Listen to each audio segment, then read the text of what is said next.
In Luke 5, there's a story where Jesus is preaching on the shore to a large crowd, so large they couldn't easily hear him. So Jesus had the idea of using a boat to help address the crowd. He saw Peter with a few other fishermen at the dock washing their nets. They were no doubt exhausted after a long night of fishing.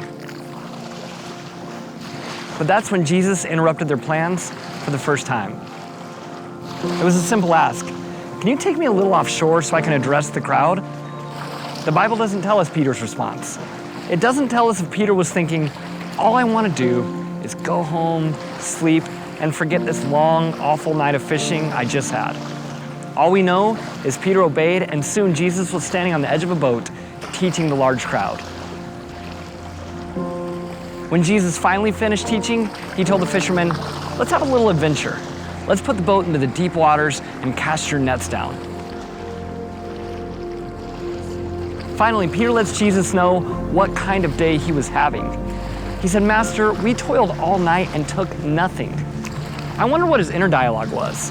Was he thinking, I'm the expert fisherman and I know how this is supposed to work? Again, we don't know what Peter was thinking, but we do know Peter was obedient. He said, because you said so, I will cast down my nets. This is when the miracle happens. Peter casts his net off the boat, and the next thing he knows, there are so many fish, his nets begin to break. In fact, they had to signal another boat to come and help them, and both boats were so full of fish, they almost began to sink. The very sea that offered them nothing the night before now seemed to have an endless catch. These guys were no strangers to big catches, but this one was supernatural. Peter is so taken back by it, he falls to his knees and says, get away from me, Lord. I am a sinner. I imagine Jesus smiled here. This wouldn't be the last time Peter didn't understand what Jesus was trying to show him. Jesus said, do not be afraid, for I'm going to make you a fisher of men from now on. And when they brought their boats to land, they left everything and followed him.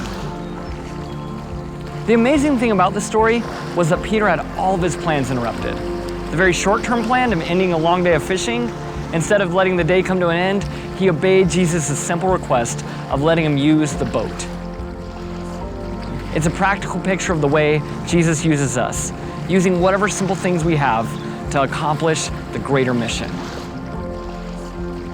But I think what Jesus loved most about Peter was he was willing to follow the call even when he had other plans.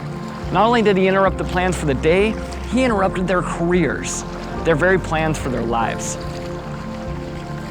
Peter was a career fisherman, but by following Jesus, he would go on to lay the very foundations of the church itself. It didn't start with anything grand. It started with a simple act of obedience.